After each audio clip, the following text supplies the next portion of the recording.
What's going on, guys? Today I got a 2021 Mercedes-Benz E350. We're doing the window replacement, the glass door or door glass, whatever you call it, on the rear. This one was busted. The car was vandalized. So I got a door from and the glass from Mercedes, and to do the job, not very complex. I'm just gonna walk you through what you need to do quickly, and so you don't waste too much time, because it's really not difficult. All right, so this is the door panel. I had to remove the door panel. Take it out of here, show you. As it sits in the car like that, right?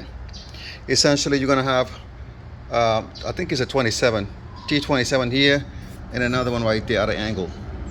Recess right there, right? This is the armrest. T27, T27. That's all you got to worry about. Everything else is held on by clips, and they're very stout. So just don't be scared, but you know you need to pop it up.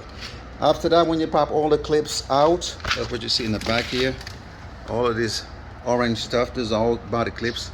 Okay. On this side right here, you're gonna pull towards yourself.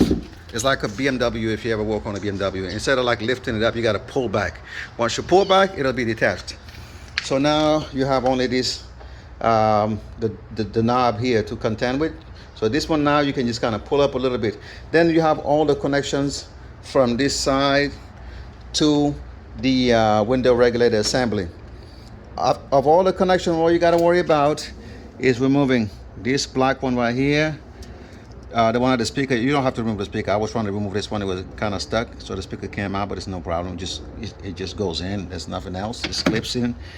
And then on this side of the panel, you got two blue connectors right there. Those are the two blue connectors you're going to disconnect. They go in this door module here, and they go in respectively here and there.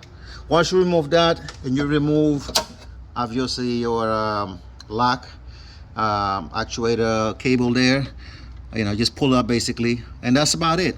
Once you do that, on this model particularly, they have Torx all over this. Some models may have rivets, but this one all Torx. Torx 27, I think, or 25, all around it. Remove it. Then very crucial step before you break this, because the door, it's almost like a, what is the name of this brand? Dodge and Chrysler, they have the same type of door window regulator. This part right here, you see that? This little lip right here, this tongue, it goes into this groove right here. So basically you're gonna slide the door, slide it right towards the front of the car.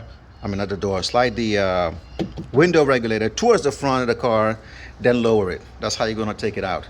And then you can remove this one completely by just putting the boot through the hole. Same thing for this one.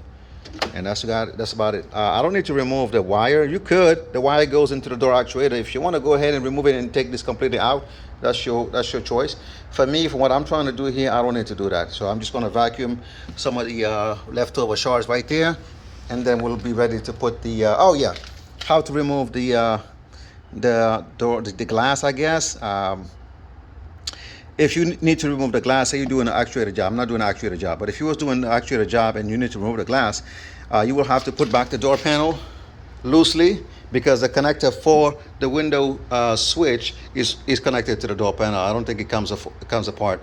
So connect back those two blue wires, or blue connectors, and bring the window down until you see that there's a grommet. Sorry, there's a grommet that goes here. Then you just bring it down all the way here. And there you go. You see, I think it's a T30 right there, Torx 30.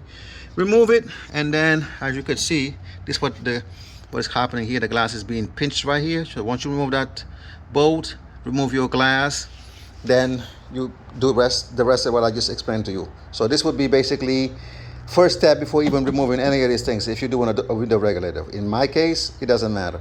But if you're doing the window regulator, remember that before you even remove the actuator, make sure you bring this down. Once you bring it down some, then you can go ahead and do what you need to do. Now, I'm not done yet, because there's still a chance that I might have to remove this this panel here. I'm not sure yet, but I think I may have to do that depending, or at the very least I might have to remove now the weather strip in order to be able to fit the new glass in. I think that's how it's going to have to go. But regardless, if I have to do that, then yeah, this is kind of, well, it's not welded, so you can see there's a gap there when I push it, so it's not welded. This one definitely comes off, so we're going to see which one is the better situation. If just removing this, the weather strip will allow me to put the glass through, I'll do just that. If not, you see it's held on by some Torx here. It look like 15 or 20, 1, 2, 3 of them, and then this whole thing should be coming off, and then this glass can be kind of moved away from the from whatever, and then you put the new big glass, then the small glass will come next to it and whatever. But you know, it's always the most difficult is when you're doing the rear glass, because of this setup right here. If it was the front, we didn't have to worry about that, but the rear is the rear. All right, hopefully this makes sense. If you have any question, let me know.